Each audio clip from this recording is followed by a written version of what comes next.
Hello, hello, hello. Welcome back to the weekly Monday Motivation Podcast, No More Excuses. I am your host, Sandy Ballard, the Badass Business Coach. Thanks for being here and for listening and sharing the podcast with others, and for following me on social media, Instagram, my Facebook page, Badass Business Coach, and LinkedIn, if you're on there. Twitter, I'm not really that active on Twitter anymore these days, so if it's your jam, cool. That might be where you're getting the link to this. I don't know. But don't forget to message me, email me, sandy@sandyballard.com. And that's Sandy with an I. And let me know, where are you finding this, where you are in the world. And keep me going. Keep me motivated to keep going, right? Yes, well, last Monday's podcast was about breaking the cycle of saying you're going to do something and actually doing it. Stop talking, start doing. Not just set the goal, but create the action plan and the steps and do it. And yes, to check your progress so you can stop making the bullshit excuses and start making amazingly badass things happen, right? Well, how'd you do? What did you do? I heard from some listeners and clients who did some great things. And, baby steps are still progress, right? From working out 3 times in 1 week after months of being on and off and on and off, and lots of excuses as to why, what was getting in the way. And another got serious about tracking calories in her app and has lost weight because she's really paying attention to it. And another got really serious about social media posts. And I actually blocked time off and used some found time and worked on my 4th book, as promised, as I said I was going to do, but I made the plan to do it, right? So it doesn't matter if it's working out, tracking calories, social media posts, or writing. All of those things, from what everyone did, helped make progress towards their goals. If you didn't listen to last Monday, or you didn't report, you still can direct message me, comment, or email me, sandy@sandyballard.com, and let me know. Because here's the next step: sustaining that action. Really making sure you feel and see the result of your actions. But the feeling is what's going to help you sustain it even more, right? And it's going to help you get closer to your goal. When I work with clients on their goals, I always try to get them to envision the result of achieving the goal, to help them really understand more than just the achievement, more than just checking off the box that, I've achieved that, I've got that award, I got whatever, getting that feeling, really feeling the feeling you'll get by achieving it. If it's a weight loss goal, it's so much easier, to quote unquote see the progress and also feel it.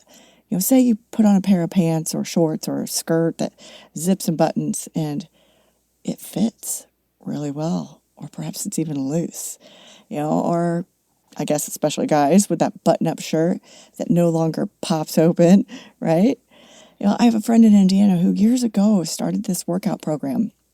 And I remember her saying, after going for a few months, she was, it's that whole I don't really know, is it doing anything? What am I doing? And then all of a sudden she said she picked up her son, and it was like, wow, I didn't strain. She was so excited. So it just took that tipping point, right? I don't know if any of you have read that book, Tipping Point. I listened to it. It's amazing. But it's that tipping point. And the nutritionist in my networking group says, don't give up before the miracle happens. And that's the thing. My friend Mel, she felt that miracle. She saw the result.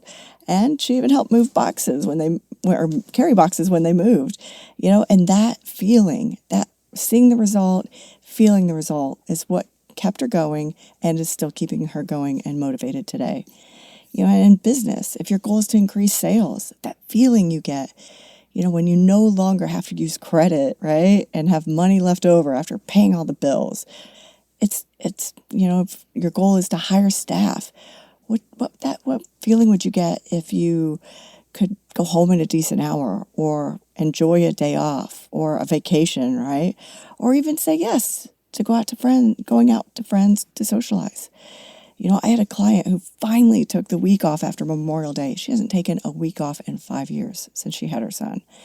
She texted me photos of her working out, picking strawberries, making pie and jam, all the things. And she goes, I used to do these things. I used to do all of this. And yeah, it was personal life, but she was burned out and burned out in business. Her staff could tell. So more than likely her customers could tell as well. And now since she's gone back to work, she feels rested. She's able to think through some things, be a little more cheery. And her and her business partner have been talking about some business decisions, and now she can actually focus on it because it's all intertwined, personal and professional life, that is. If one is off, it affects the other, and no matter if it's life and business, business and life, it all gets unbalanced at times. And I get asked a lot about, what's the magic? How do you create balance? It's all relative. It depends on what you do for a living, who and what is in your personal life and professional life. It's your environment. It's everything. Even if your business partners, you're not going to always do exactly the same thing. I had a law office client years ago, and one was a personal injury attorney, and the other one was a divorce family law attorney. And they could not, it was apples and oranges, right? The one personal injury attorney wasn't in the office as much, and her paydays, were far and few between. They were stretched out, but they were bigger chunks of money. Whereas the family law and divorce attorney was more transactional.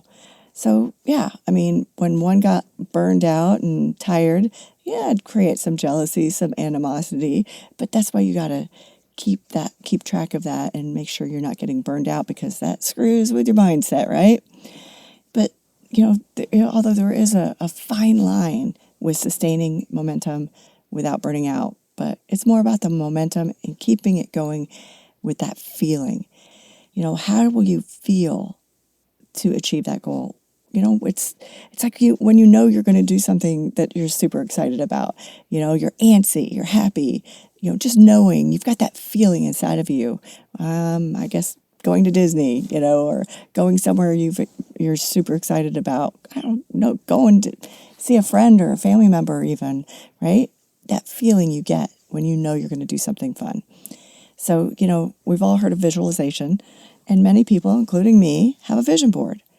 It helps keep your goals and ideas in front of you, and it also can help you get that feeling, sense inside of you, right? I sometimes sit and look at certain things on my vision board, and I tap into that feeling. What would I want to feel like by achieving that goal? And one image is a woman on stage. And I used to speak all over the United States before that stupid-ass pandemic. And I want to speak again. And I have some proposals out. And I want to get paid more to do it. So I look at that photo and put myself on that stage. And this feeling comes over me. And I just can sense it. I sit with that feeling of excitement and just having everyone listening to me. And that's just that excitement, that energy I would get when I've been speaking. And another is a picture of an orange Ford Bronco. Yes, I want one. I look at that photo and I smile as I envision myself driving down the road in it. What would it feel like, right? So hopefully that helps you understand the feeling. I want you to really envision the result and tap into that feeling. And that's what I want to hear from you today and this week about. And that's what the post on social media will be about. Just helping you understand that feeling you're going to get, right? That feeling you get when you win $1 million or multi-millions, that feeling you get when you land that client you've been after for so long, that feeling you get when, you put on your skinny pants and they fit. It's like, yes, right? That's what I want you to tap into to help you sustain the momentum and keep going towards your goals. So what are you working towards for this month, June? And what do you really want? A bigger goal, like for me, my Ford Bronco, and getting on stage and getting paid big ass bucks for it, right? Those are mine. What are yours? And what feeling will you get from achieving it? Have a great week. I look forward to hearing about your feeling, what you're going to feel, how you're going to feel it, and what you're going to do to get that. Cheers.